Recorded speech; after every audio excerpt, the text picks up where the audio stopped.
The bottom of the barrel. Here we are. It's pretty dark and gloomy, but around these parts we can find some truly questionable stuff, with today's video maybe going even beyond questionable. I don't hide the fact that I'm a Triple H fan. On a world wide web filled with Triple H haters, I stand on top of the corpses of the guys he refused to put over while waving his golden shovel like an absolute lunatic. But I'm also not afraid to call out the dumb stuff old Trips was involved with. Actually, I'll call out any dumb stuff from any wrestler. Our video topic today though, the Katie Vick storyline, is one of those pieces of wrestling history that is completely 100% indefensible. Seeing the bright side from the bad things in wrestling can be tough, but it's usually doable when we look at the bigger picture. But the Katie Vick storyline just had nothing good going for it at all. It was so wrong on so many levels that today it's widely considered to be the absolute worst angle in WWE history. Think about that for a moment though. There's decades of WWE content out there. They built their own network based on their history, and with everything the WWE have produced and everything that they have put on film, fans still consider this one storyline, including Triple H and Kane, as the absolute worst. What an accomplishment. This is one parents would have freaked out about if they caught their little innocent kid watching WWE Raw. This is one that made you wonder if the company had truly lost its way. And this is one that, as a Triple H fan, made me wonder why on earth he'd agree to do such a horrible storyline. Let's watch it all back from the beginning in the most YouTube friendly way I can do it. This is the Katie Vick storyline on WWE television. God help us all.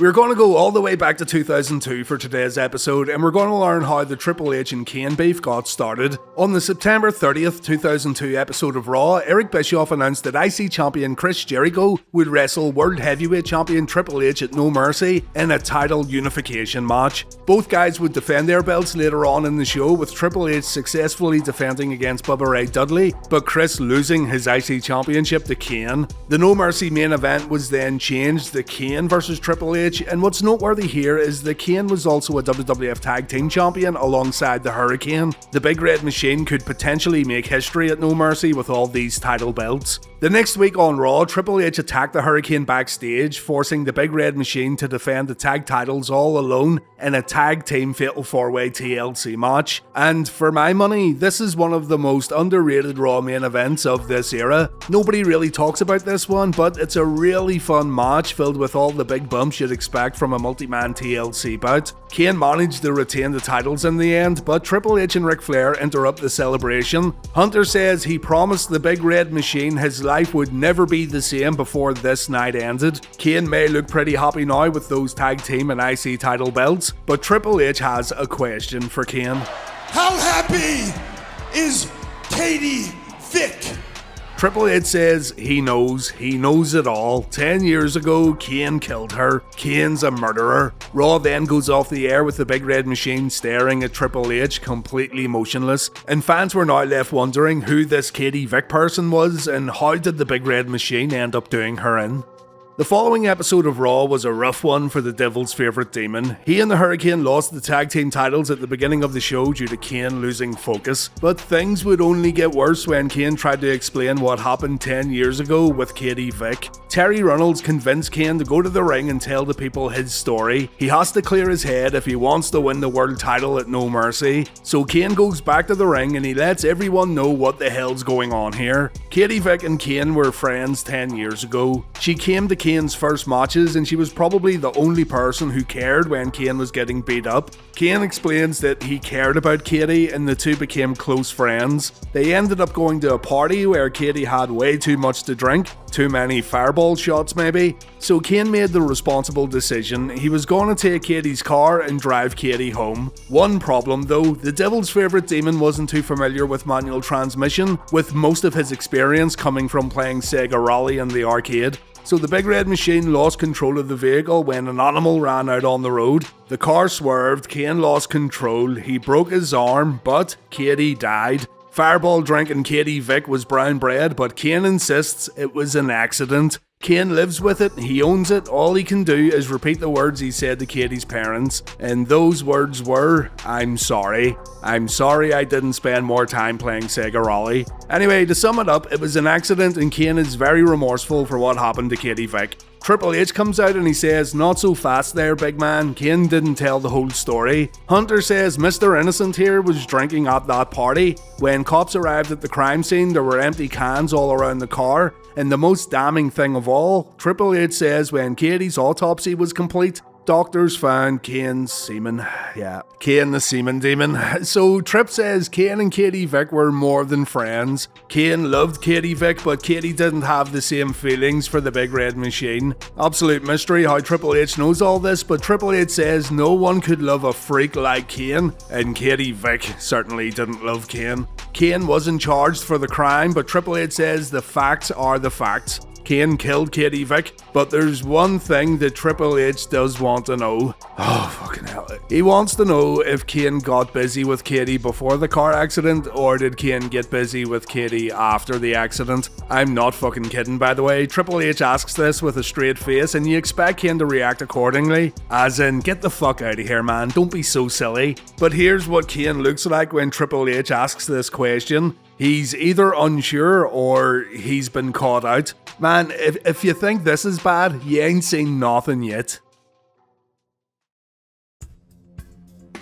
Kane decides to leave the arena, worried that he'll do something he might regret later if he hangs around. Triple H, meanwhile, gets prepared to defend his world title against Rob Van Dam in a lumberjack match. Terry wants to know why Triple H is doing this to his upcoming No Mercy opponent, and Hunter says he's just reporting the facts as they were handed to him. Terry says it's a little convenient that Hunter's digging up all this information just before No Mercy, but Hunter then says he was given this information. He hasn't been digging up anything, and this is pretty important, by the way. We'll come back to this later on, but this explains why Hunter knew all this in such a short period of time. Someone was giving him police reports, and someone other than Triple H likely wanted to hurt Kane. This gets overlooked, by the way. There was supposed to be more to this angle, and we'll talk about that at the end of today's video, but anyway, Triple H warns Terry about Kane and what he does to women. The game goes to the ring for his lumberjack match, and Kane reappears at the end of the bout. Triple H and Ric Flair manage to avoid the big man, but Kane's looking all jacked up and he looks ready to take the title away from Hunter at the No Mercy pay-per-view.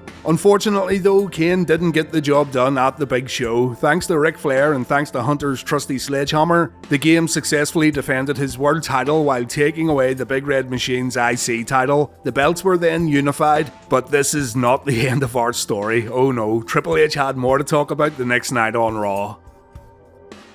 Triple H comes out at the start of Raw and he's gonna gloat about his big victory last night at the pay-per-view. Hunter says beating Kane was like putting one more nail in Katie Vick's coffin. And speaking of nailing Katie Vick, Triple H has brought along a videotape to Raw. Hunter says the tape answers the big question: did Kane do the dirty with Katie while she was still alive? Or are we dealing with a ghost rider, a corpse grinder? Did Kane get in bed with the dead, and did Kane stiff the stiff? I'm sorry, the second-hand embarrassment I'm going to feel in a moment is punishment enough, trust me. And look, it's already distasteful enough, there's nothing I can say that's going to make it better or worse. Hunter says this videotape contains the most graphic footage he's ever seen in his life, and when we, the viewers, see what's been committed to film, we will never look at Kane the same way ever again. The Hurricane hits the ring and he tries to steal the videotape, trying to stop the whole wrestling world from going through a massive cringe fest, but even a superhero like the Hurricane can't stop the inevitable. Flair and Hunter get the tape back, and Hunter says the whole world's going to see what's on the video a little later on. During Raw's second hour, Triple H tells the coach to get ready. This is not for the squeamish. The video plays and, man, I can't believe I'm about to cover this. It's 2:30 AM on the 9th of October 1992. We're in a funeral home, there's an open casket, and look, there's Kane. He asks if anyone's around and no one replies, so he walks into the funeral home and he approaches the open casket. There's a mannequin inside the casket, and Kane says Katie may look better dead than what she did alive. Kane says if Katie just let him touch her in the car, then she might still be alive. The car wouldn't have swerved, so this is all Katie's fault. Katie's talking back to Kane, or at least Kane thinks he can hear Katie's voice because she somehow tells him that she wants him. Now that Katie's dead, Kane is somehow... Jesus Christ, okay. Now that Katie's dead, Kane has somehow become desirable, and then things just totally get out of control. I don't think WWE blurring things up helped much, to be honest, as Kane tells Katie to keep the noise down. Kane says Katie's feeling a little stiff, and speaking of which, yeah, look, I don't need to go into detail here because I actually can't do this. This is fucking wild. Kane removes the mannequin's clothing. He has a sniff too, just to add to the effect. He climbs in the casket and the footage cuts away, but we hear what's going on. When we come back, Kane wonders if it was as good for Katie as it was for him. Katie tells Kane something and Kane can't believe it. Yeah, Katie just informed Kane that he just screwed her brains out, and then the video ends. We go back to live footage and Triple H is laughing his ass off. It's sometimes missed on folks that this was supposed to be tongue-in-cheek, but they just went too far with this one. We'll talk about that too towards the end of the video, but yeah, this was just bad. There's something here though that sometimes gets overlooked too, and that's the fucking weird noise that comes out of Triple H's mouth as he walks away. Or at least I think it comes out of Triple H, there's just no explanation for this. Just have a look and have a listen. What a sick freak.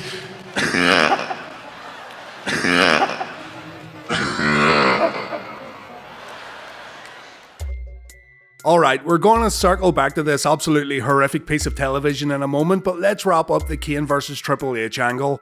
Triple H and Ric Flair took on RVD and Kane in the Raw main event that evening. RVD won the match by hitting a 5-star frog splash on Flair, while Kane and Triple H fought all the way to the back to the parking lot. Kane gets the better of Hunter, Trips gets thrown into the trunk of a car, hopefully an automatic, and Kane says he's gonna screw Triple H. The only question is, will Triple H still be alive, or will Kane wait until the game's dead? Kane then gets in the car and he drives off into the night, so yeah. The next week on Raw, Triple H is alive and well, thankfully. He says the trunk had a child safety latch, so he was able to escape and he must have ran around the streets of Nashville in his wrestling gear. Hunter says a lot of people were offended by the tape last week, no shit, and some people swore they would never watch Raw again. Triple H agrees, what Kane did in the funeral home was sick and disgusting, but Hunter's opinion doesn't matter, Kane's opinion doesn't matter, and the fans' opinion doesn't matter. The only opinion that matters in this whole saga is the opinion of Katie Vick herself. Hunter's asked Katie to come on to Raw and talk about her whole ordeal. If it didn't bother Katie, then we as viewers shouldn't pass judgment. So the WWE completely doubles down as Triple H welcomes Katie Vick to Raw. She's lying in her casket. Hunter says she looks dead tired and he says she's dead heavy as he carries her into the ring. As he dumps her into the ring. Katie takes a seat on Triple H's lap and she talks. She actually talks. It's nice to finally meet you after all this time. Oh, it's nice to meet you too, Triple H. Hey! Katie says what happened last week was quite painful because Kane had a burnt little wiener.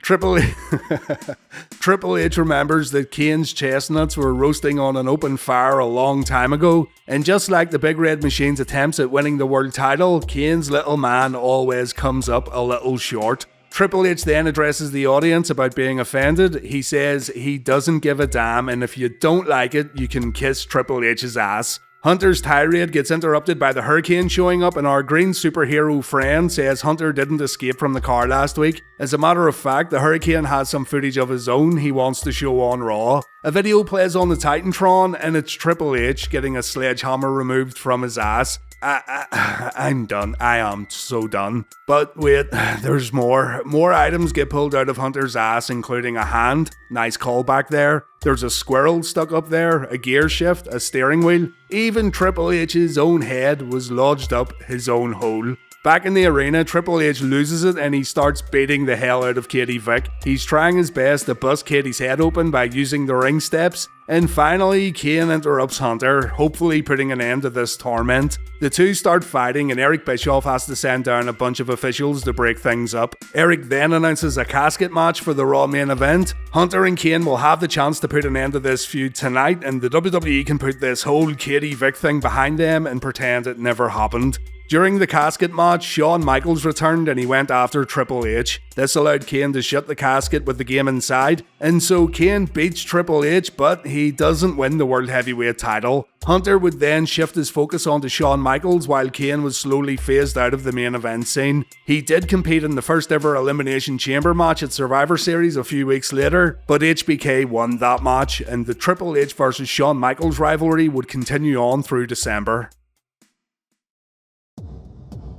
Right, so what were the original plans here for Katie Vick? Well, remember this guy? Yes, Sick Boy from WCW. Real name, Robert Scott Vick, or just Scott Vick when performing in WWE. Scott had signed a WWF contract in October of 1999, and he worked a ton of dark matches on Sunday Night Heat and the WWF Jacked show. According to Bruce Pritchard, the Katie Vick angle was going to introduce Scott Vick to the wider WWE audience when Scott got called up to Raw. Remember that someone who gave Triple H the police reports about the car incident? We can only assume that was Scott Vick, and we would then assume too that Scott would have been introduced as Katie Vick's brother, but that's just a guess. Illegitimate child wouldn't have worked, I wouldn't imagine, but that would have gave us Big Daddy Kane, and yeah, sorry, it wouldn't have worked. Scott Vick failed to impress though, so Vince McMahon cut Scott out of the angle, yet still went ahead with the whole Katie Vick saga. That's all well and good, but it doesn't explain why the WWF felt the funeral home tape was a good idea, and it doesn't explain what the hell the WWF were thinking by airing that kind of nonsense on TV. But Bruce Pritchard talked about this on his podcast, and in a rare occurrence, Pritchard more or less puts the blame on Vince McMahon. Apparently, Bruce and Triple H wanted to shoot a more over-the-top comedy-filled segment that was completely tongue-in-cheek, while Vince wanted what we ended up seeing on TV. Two versions were apparently supposed to get filmed, and McMahon would decide which one he liked. Unfortunately though, Triple H didn't get a chance to record the comedy version. The following is from Bruce's Something to Wrestle podcast. It was going to be over the top.